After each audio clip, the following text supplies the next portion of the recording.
आपका सबसे बड़ा लॉस गलत स्टॉक सिलेक्शन की वजह से नहीं होता, आपका सबसे बड़ा लॉस गलत रिस्क लेने की वजह से होता है।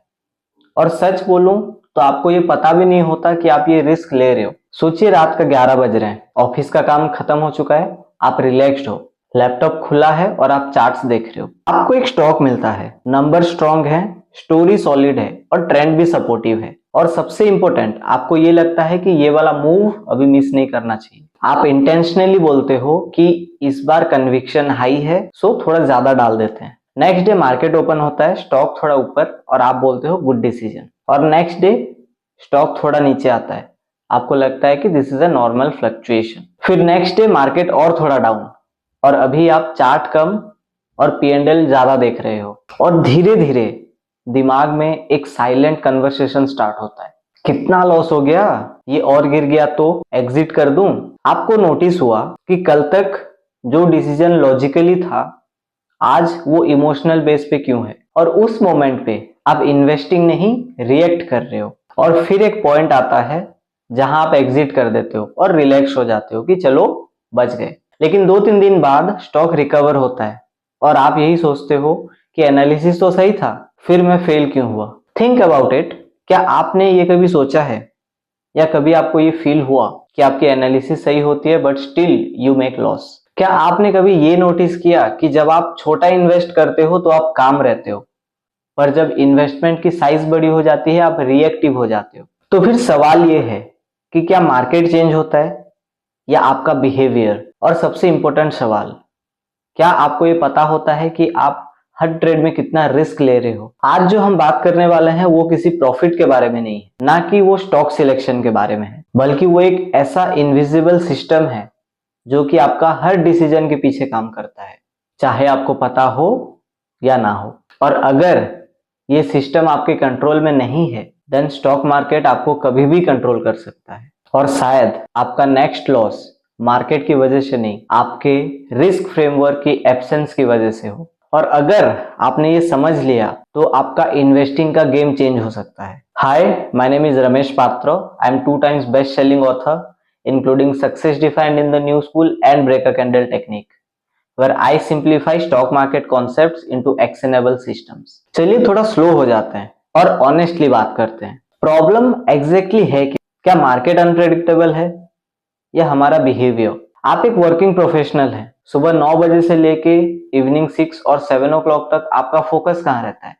Meetings, deadlines, targets, emails, right? और फिर इसी बिजी स्केड्यूल के बीच आप इन्वेस्टिंग भी कर रहे हैं, not as a full time job but as a part time decision making process. और यहां से प्रॉब्लम स्टार्ट होता है। एक इंपॉर्टेंट मीटिंग चल रहा है, आपका बॉस कुछ एक्सप्लेन कर रहे हैं, कैमरा ऑन है, आप प्रोफेशनल लग रहे हो, और उसी टाइम आपका मोबाइल वाइब्रेट करता है and you get a notification, आपका स्टॉक 6% डाउन है। Your mind shifts instantly. Meeting चल रहा है लेकिन आप मेंटली वहां प्रेजेंट नहीं हो। आप अंदर ही अंदर ये सोच रहे हो कि ये क्या हो गया, सुबह तो सब ठीक था, अभी एग्जिट कर दूं या होल्ड करूं। आपके पास क्लैरिटी नहीं है, आपके पास प्लान नहीं है, और सबसे इंपॉर्टेंट चीज, आपके पास सोचने के लिए टाइम नहीं है। तो आप क्या करते हो? आप रिएक्ट करते हो। Then what people usually do, they exit on a panic mode. अब दूसरी साइड देखते हैं।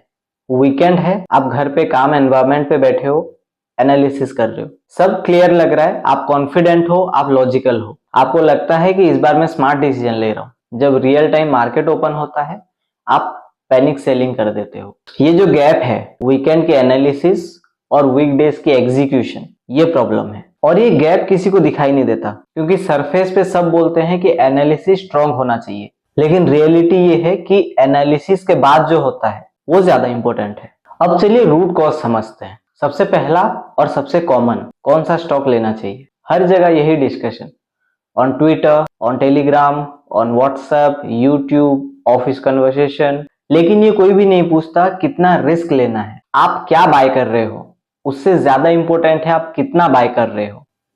एक एग्जांपल के साथ समझते हैं। दो लोग सेम स्टॉक पे इन्वेस्ट करते हैं, एक 20,000 और दूसरा 2 lakh. Let's say stock 10% down हो जाता है, सो जिसने 20,000 इन्वेस्ट किए थे उसको 2,000 का लॉस, और जिसने 2 लाख इन्वेस्ट किए थे उसको 20,000 का लॉस। अब जो पहला इंसान है ही इज काम बिकॉज उसका लॉस सिर्फ 2,000 का है, पर जो दूसरा है उसको 20,000 का लॉस है so he is more stressed. Stock same है, लॉस परसेंटेज भी दोनों का सेम है, लेकिन both are emotionally different. And the second person is thinking, यार इतना पैसा क्यों डाल दिया, अभी रिकवर हो भी पाएगा कि नहीं। Ask this question to yourself. आप खुद से ये सवाल पूछिए कि आपका स्ट्रेस स्टॉक सिलेक्शन की वजह से आता है या पोजीशन साइज की वजह से आता है। Root cause number 2, fear of missing opportunity. आपने नोटिस किया होगा कि जब कोई स्टॉक ट्रेंड में होता है, हर जगह उसकी बातें होती हैं और आपको लगता है कि मैं ये मिस नहीं कर सकता। हमको लगता है कि अगर सब कर रहे हैं तो सही ही होगा, लेकिन मार्केट में क्राउड हमेशा लेट ही होते हैं।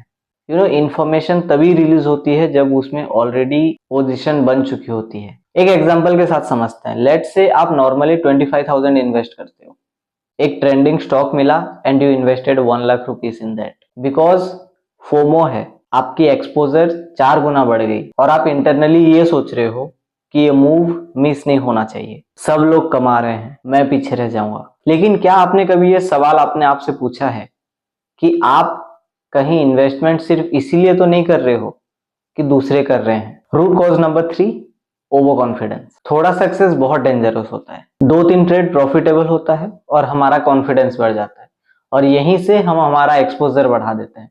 लेट्स से अगर हम 1 लाख से ट्रेड कर रहे थे तो बिकॉज 2-3 स्टॉक कंटिन्यूसली प्रॉफिटेबल थे, हम डायरेक्ट हमारी इन्वेस्टमेंट को 2 टाइम्स या 3 टाइम्स कर देते हैं। क्या आपने नोटिस किया, प्रॉब्लम एनालिसिस का नहीं है, प्रॉब्लम नॉलेज का नहीं है, प्रॉब्लम बिहेवियर का भी नहीं है, प्रॉब्लम है बिहेवियर को गाइड करने की सिस्टम की एब्सेंस। और जब तक ये सिस्टम नहीं होता, हर डिसीजन सिचुएशन के ऊपर डिपेंड करता है, क्योंकि सिचुएशन हमेशा डिफरेंट रहता है, सो आउटकम भी डिफरेंट होता है और इसीलिए वर्किंग प्रोफेशनल हमेशा कंफ्यूज रहते हैं। आपका सबसे बड़ा एनिमी मार्केट नहीं है, आपका सबसे बड़ा एनिमी आपका दिमाग है। और मैं ये नेगेटिव सेंस से नहीं बोल रहा हूं, I am telling it from a scientific view. चलिए एक सिंपल सवाल से स्टार्ट करते हैं। अगर मैं आपसे पूछूं 10,000 का प्रॉफिट मिलने से कितना खुशी होता है और 10,000 का लॉस लेने से कितना दुख होता है, थिंक ऑफ इट। क्या कभी ये दोनों इक्वल फील होते हैं? कभी नहीं। लॉस हमेशा हैवी लगता है और यही है loss aversion. Human brain loss avoid करने के लिए वायर्ड है, प्रॉफिट बनाना सेकेंडरी है, सर्वाइवल प्राइमरी। मार्केट का सबसे बड़ा नेचर क्या है?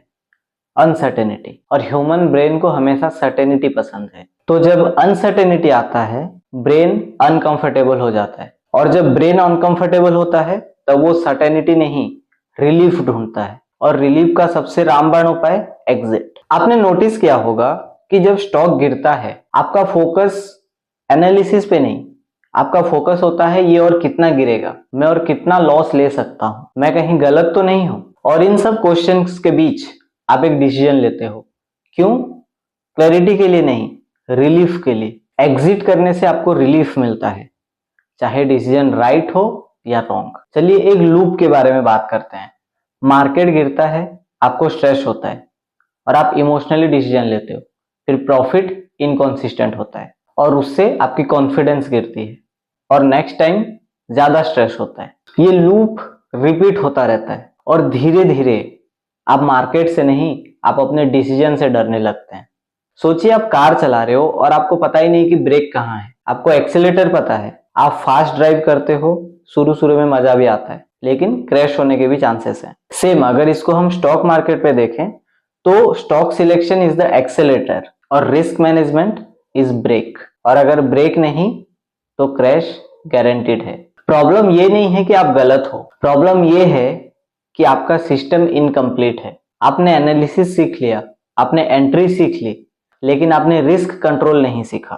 आपका ब्रेन आपको कंट्रोल करते रहेगा। चलिए एक केस स्टडी का बात करते हैं। ये रोहित की केस स्टडी है। He is a 34 years IT professional in Bangalore and his annual income is around 22 lakhs। Life is stable, weekdays में वो बिजी रहते हैं ऑन मीटिंग्स, कॉल्स एटसेट्रा, और वीकेंड पे उनको थोड़ा टाइम मिलता है, so weekend is his investing time. He is intelligent, उनको नंबर समझ में आता है, वो बैलेंस शीट पढ़ लेते हैं and honestly he is not that typical retail trader, वो काफी ज्यादा एफर्ट डालते हैं। And his process was something like this. Weekend पे वो एनालिसिस करते हैं, स्टॉक शॉर्टलिस्ट करते हैं, मंडे या ट्यूसडे जब उनको अपॉर्चुनिटी दिखता है वो एंट्री लेते हैं। और उसको ये लगता था कि वो बाकी लोगों से काफी बेहतर है because he doesn't invest blindly, he do the analysis, और वो गलत नहीं था। एनालिसिस जेन्युइनली स्ट्रॉन्ग था। बुल मार्केट चल रहा था। Initially the market was bull, so 3-4 trades उनको प्रॉफिटेबल मिले, 10%, 15%, 20% प्रॉफिट, एंड फ्रॉम दैट उनकी कॉन्फिडेंस नेचुरली हाई हुई, जो भी होना भी चाहिए, राइट। और फिर उनकी माइंडसेट चेंज होने स्टार्ट हुई। उनको लगा कि मुझे मार्केट समझ में आ गई, अब एक्सपोजर बढ़ा देना चाहिए। रोहित ने एक मिड कैप स्टॉक सिलेक्ट किया। उसकी फंडामेंटल सही था, स्टोरी स्ट्रॉन्ग थी, ग्रोथ विजिबल था, और उसने सोचा कि अब थोड़ा बड़ा खेलते हैं। उसने अपना 12 लाख का पोर्टफोलियो में से 7 लाख सिर्फ उसी स्टॉक पे इन्वेस्ट किए। क्यों? क्योंकि कन्विक्शन हाई था, राइट। फर्स्ट फ्यू डेज उनकी एंट्री लेने के बाद first few days stock was stable, फिर धीरे धीरे स्टॉक गिरना चालू हुआ, 5% डाउन, और उसने सोचा कि ये नॉर्मल है। In the next few days stock was around 7 to 8% down, और उन्होंने सोचा कि ये करेक्शन है। Then in next few days the stock was down by 15%। अब रोहित अनकंफर्टेबल हुआ। उसने ये सोचा कि ये तो एक्सपेक्टेड नहीं था, मैं गलत हो गया क्या? जब स्टॉक 20% डाउन हुआ, अब उसकी फोकस कंप्लीटली एनालिसिस से P&L पे शिफ्ट हो गया। अब वो कंपनी की चार्ट नहीं, अब वो अपना P&L स्टेटमेंट देख रहा है। How it impacts? वो ऑफिस में भी काफी डिस्टर्ब रहता है। मीटिंग चल रहा है लेकिन वो अपना फोन चेक कर रहा है। रात को सोच रहा है कि कल और गिर गया तो मैं इतना बड़ा पोजीशन लिया क्यों? लॉस इतना ज्यादा हो चुका था कि वो लॉजिकली सोच ही नहीं पा रहा था। He was only reacting emotionally, and at around 25 to 28% के डाउन पे रोहित एग्जिट कर देता है। Loss was approx 2 lakh. उस मोमेंट पे उसको रिलीफ होता है कि चलो बच गए, लेकिन कहानी अभी खत्म नहीं होती। 2-3 वीक बाद स्टॉक रिकवर कर जाता है और उसकी एंट्री प्राइस से भी ऊपर चले जाता है। रोहित सोचता है कि एनालिसिस तो सही था, फिर मैं फेल क्यों हुआ? और ये वो मोमेंट था जब उसे पहली बार ये रियलाइज हुआ कि सिर्फ स्टॉक सिलेक्शन नहीं, रिस्क भी मैटर करता है। And that was his turning point. वो अपनी प्रीवियस सारी ट्रेड्स को एनालिसिस किया और उसने नोटिस किया कि जब उसकी पोजीशन साइज स्मॉल होती थी, he was able to take decision logically. जैसे ही उनका पोजीशन की साइज बड़ी होती है, ही यूजुअली रिएक्ट्स। और उसने एक simple conclusion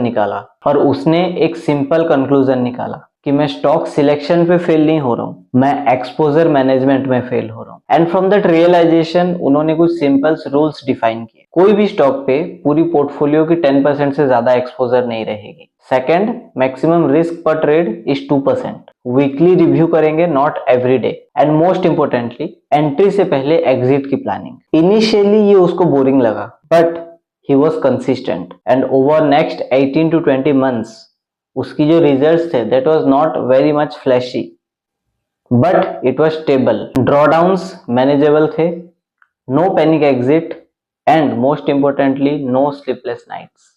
so what was the take away? इस केस स्टडी से हमें क्या सीखने को मिलता है?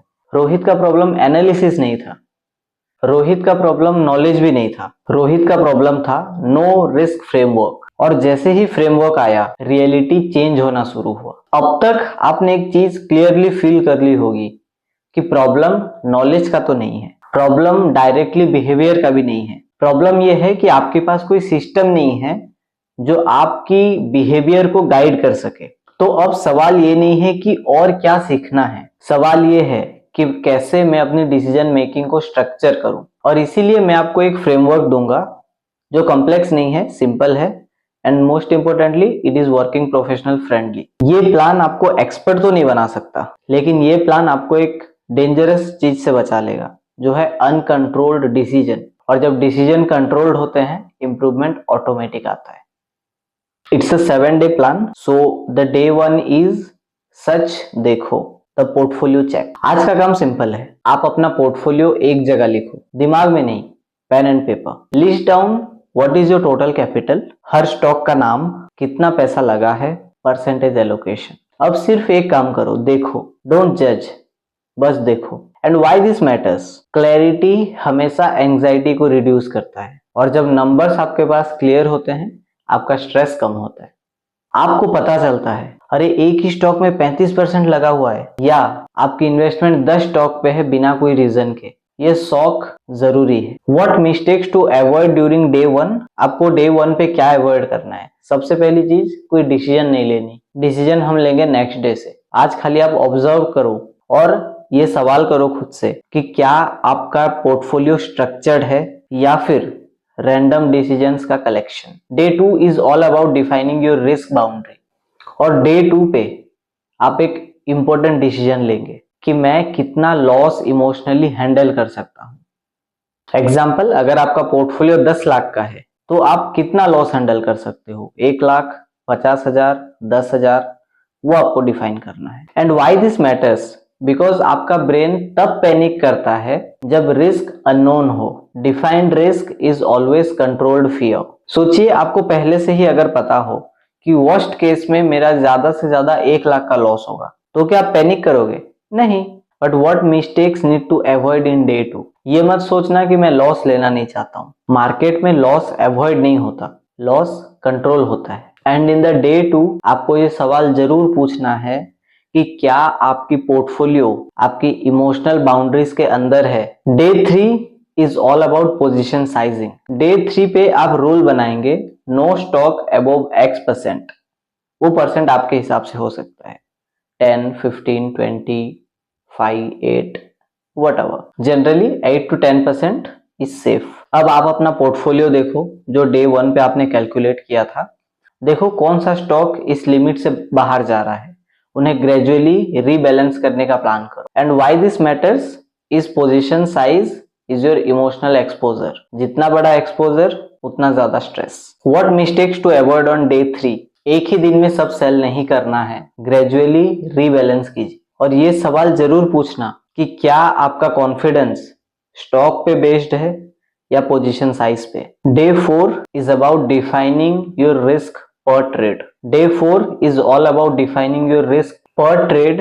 Maximum risk is 1 to 2% of portfolio. अगर 10 लाख का पोर्टफोलियो है तो मैक्सिमम लॉस पर trade should be 10 to 20,000 max. अब हर ट्रेड के लिए आप ये कैलकुलेट करो कि आप मैक्सिमम कितना लॉस ले सकते हो। सेकंड, जहां पे आप एंट्री कर रहे हो वहां से आपका डाउनसाइड रिस्क कितना है, और वो रिस्क के बेसिस पे आप अपना क्वांटिटी डिसाइड कीजिए। And why this matters is, ये आपको सर्वाइवल देगा। इवन कंटिन्यूअस 10 ट्रेड भी हो जाए then also you will be able to survive. Day 5 is all about exiting rule. Entry से पहले आप अपना एग्जिट डिफाइन कीजिए, एक नया रूल लिखिए। एंट्री बिना एग्जिट प्लान के अलाउड नहीं है। हर इन्वेस्टमेंट के लिए 3 चीज लिखो, क्यों इन्वेस्ट कर रहा हूं, क्या मेरी रिस्क होगी, और कहां पे मैं एग्जिट करूंगा। And why this matters is because market पे क्लैरिटी एंट्री पे नहीं एग्जिट पे टेस्ट होती है। What mistakes to avoid? Exit को ब्लैंक मत रखो, देखेंगे is not a plan. You should have a strict rules कि कब एग्जिट करना है।